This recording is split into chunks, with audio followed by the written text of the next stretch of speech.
Hello, 7th standard children. Welcome back to JDVS online classes after Dasra vacation. And before the holidays, we were discussing one of the lesson in geography. You remember that is North America, the land of prairies. ಅನ್ನೋ lesson ಬಗ್ಗೆ ನಾವು discuss ಮಾಡ್ತಾ ಇದ್ವಿ. Okay, so in that lesson, location, where is that North America is located, and how this North America and that physical settings and extents we were discussing, and also some of the important physical divisions adr ಬಗ್ಗೆ discuss ಮಾಡ್ತಾ ಇದ್ವಿ. There are 4 types of physical divisions. ಅಂದರೆ physical divisions ಅಂದರೆ ಇಡೀ entire north ಅಮೇರಿಕಾವನ್ನು ನೋಡಿದಾಗ ಆ ಭೂಭಾಗಗಳನ್ನು 4 ರೀತಿ different ಭಾಗಗಳಾಗಿ ಡಿವೈಡ್ ಮಾಡಿದ್ದಾರೆ ಅಂತ. ಒಂದು ಭೂಭಾಗವನ್ನು one type means rocky mountains, ಒಂದು ಕಡೆ ಬರೀ ರಾಕಿ ಮೌಂಟೇನ್ಸ್ ಇರ್ತೈತೆ, and great central plains one side, and Appalachian islands ಅನ್ನೋದು one side, and the coastal plains.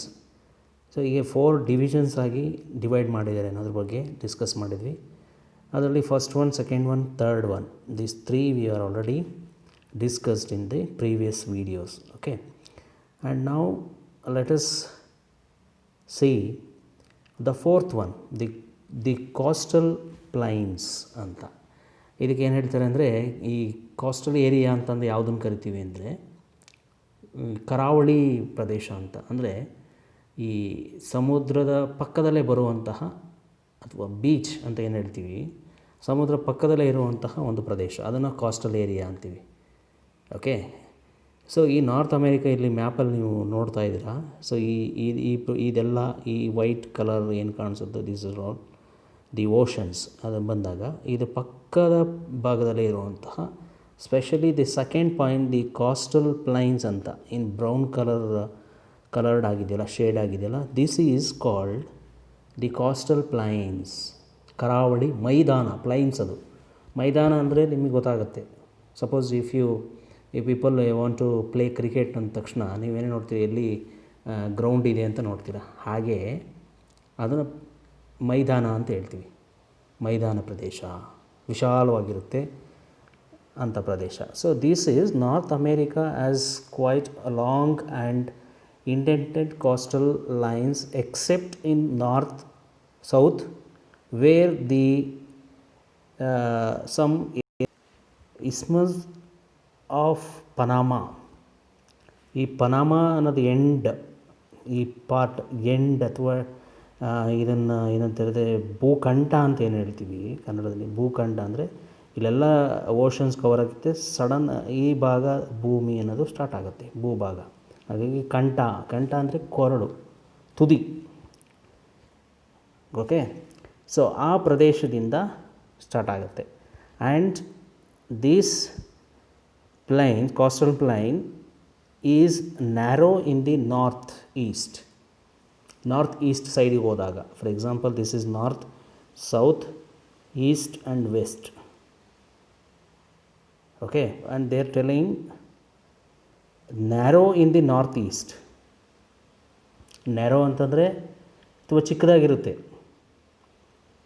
And when it comes towards the south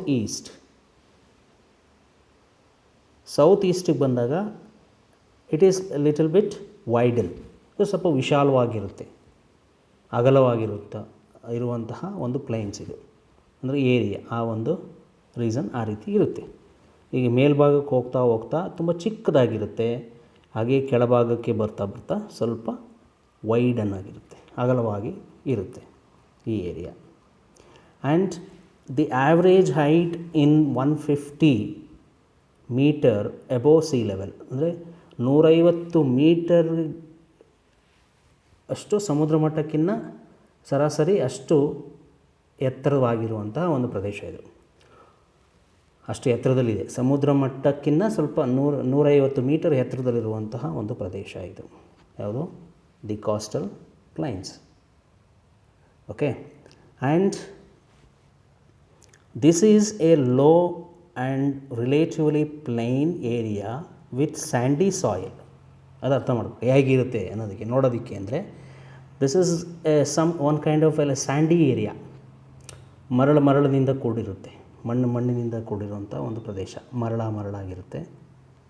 okay, sandy area. So which is relatively infertile. ಅಂದರೆ infertile ಅಂತಂದರೆ it is we cannot cultivate any crops ಅಲ್ಲಿ.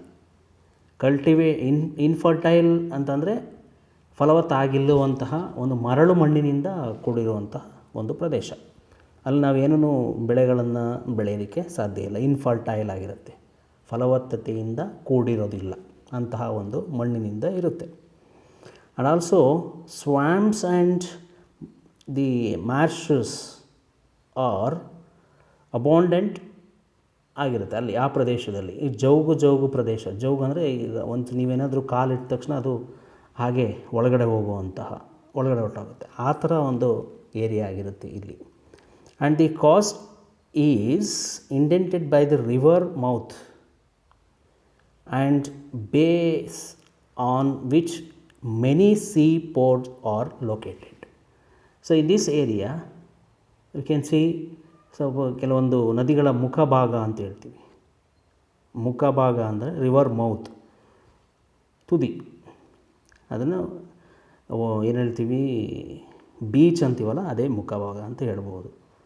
Okay, this area maximum the many area in this coastal ಪ್ಲೈನ್ಸಲ್ಲಿ many parts are you can see the ports.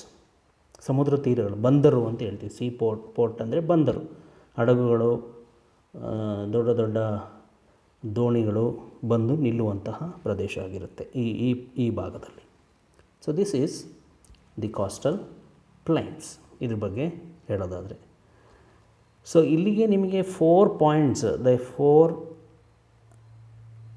ಏನು the physical divisions ಅನ್ನೋದು ನಿಮಗೆ ಇಷ್ಟಕ್ಕೆ ಮುಗಿಯುತ್ತೆ. So after this,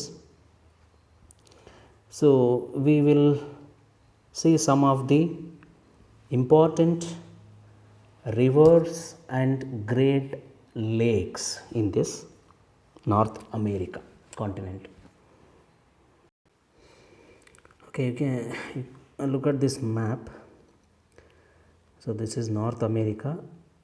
Idralli they have marked only some important rivers flow in North America. Okay, here the Mississippi anta ಏನು ಹೇಳ್ತೀವಿ, the Mississippi and its tributaries. ಅಂದರೆ tributaries ಅಂದರೆ ಉಪನದಿ. ಆ ನದಿಯಿಂದ ಬೇರೆ ಬೇರೆ ಕಡೆ ಸಪ್ರೇಟಾಗಿ ಹರಿಯುವಂತಹ ನದಿಗಳು. They form the great river system in north America. Okay, the Mississippi ಅನ್ನೋದು ಅತಿ ದೊಡ್ಡ ದೊಡ್ಡ ನದಿ, ಆ್ಯಂಡ್ ಇಟ್ಸ್ ಟ್ರಿಬ್ಯೂಟರೀಸ್, ಅದರ ಉಪನದಿಗಳು ಸಹ very important in this continent. Okay, and these together drain 2/3 of the area of the continent and finally flow into the gulf of Mexico. Okay, so ಈ ಏರಿಯಾದಲ್ಲಿ ನಾರ್ತ್ ಅಮೇರಿಕಾ ಟೋಟಲ್ ಓಕೆ 3/2 3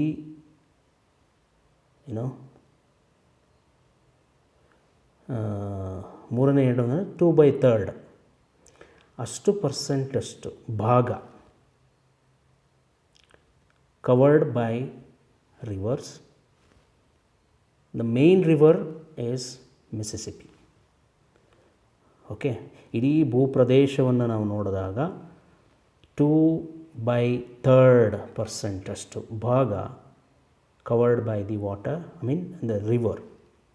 ಅದು ಹರಿತಾನೆ, ನೀರು ಇದರಿಂದ ನದಿಗಳಿಂದ ತುಂಬಿದೆ. And they flow and finally they reach gulf of Mexico. ಮೆಕ್ಸಿಕೋನ reach ಆಗುತ್ತೆ. ಇಲ್ಲಿ ಕಾಣಿಸ್ತಾ ಇದೆಯಾ, ಇವೆಲ್ಲ ರಿವರ್ಸು ಫ್ಲೋ ಆಗಿ ಹರ್ಕೊಂಡು ಬಂದು finally they reach the gulf of Mexico. ಆ ಮೆಕ್ಸಿಕೋನ ಸೇರುತ್ತೆ. ಓಕೆ, ಗಲ್ಫ್ ಅಂದರೆ ಒಂದು ದಟ್ ರೀಚ್ ಖಾರಿ ಅಂತ ಹೇಳ್ತೇವೆ ಅದಕ್ಕೆ, ಮೆಕ್ಸಿಕೋ ಖಾರಿ, ಅದನ್ನು ಸೇರುತ್ತೆ.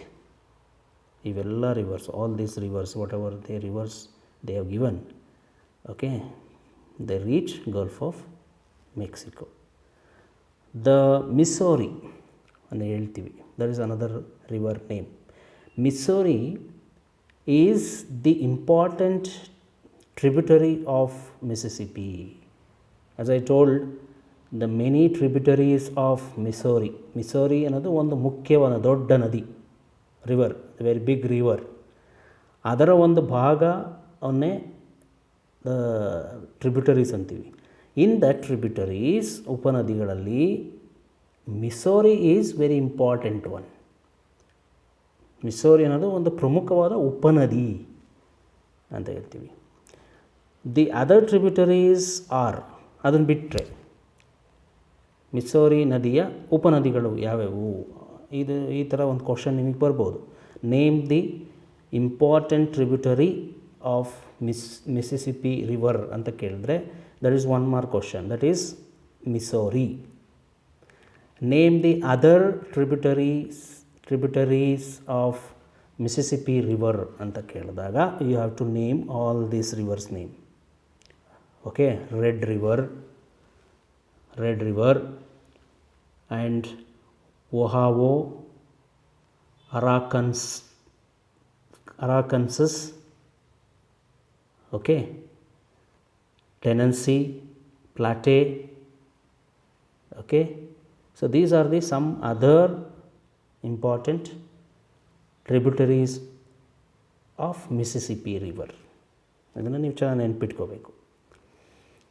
Okay, Snake, Fraser, Columbia, Yukon, Colorado and Rio Grande, Mackenzie, Nelson and Saint Lawrence. These are Uttara America, the North American allige seruvanತಹ some important river. This not come some other North America, some other important rivers. ಈಗ ನಾವು reverse ಬಗ್ಗೆ study ಮಾಡ್ತಾ ಇರೋದ್ರಿಂದ they have given only some important rivers name.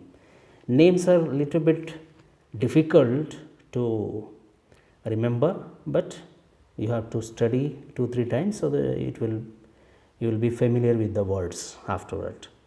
Understand? So this is about some of the important rivers of North America. All right. So next I will tell you some more about some Mississippi River and the Missouri River. ಅದರಿಂದ ಏನು important, useful, how this two rivers are useful to north America ಅನ್ನೋದ್ರ ಬಗ್ಗೆ next ವೀಡಿಯೋದಲ್ಲಿ I will explain you. All right.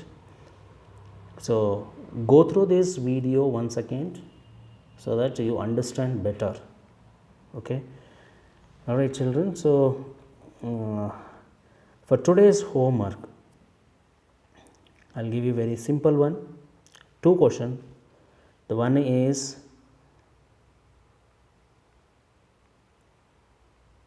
name the physical divisions or name the 4 physical divisions of North America. That is first question. I repeat, name the 4 physical divisions of North America. Illay the answers. These are the 4 physical divisions. Next question is name the important river and its tributaries of North America. I repeat the question. Name the important river and its tributaries of North America. As I told, Mississippi is the important river and its tributaries anta bandaga illide nodi, ide this is the answer. The Missouri is the important tributary. Along with this you have to write Red River, ಈ ಥರ ಏನು ಇಲ್ಲಿವರೆಗೂ ಇದೆಯಲ್ಲ, so these names you have to write and send me the homework to my WhatsApp number. I am expecting each and every student from 7th standard to watch this video lesson and understand. If any doubts, you call me on my number. I will clarify any doubts if you don't understand, and send me the homework also, don't forget. All right, in the next video we will continue. Thank you very much.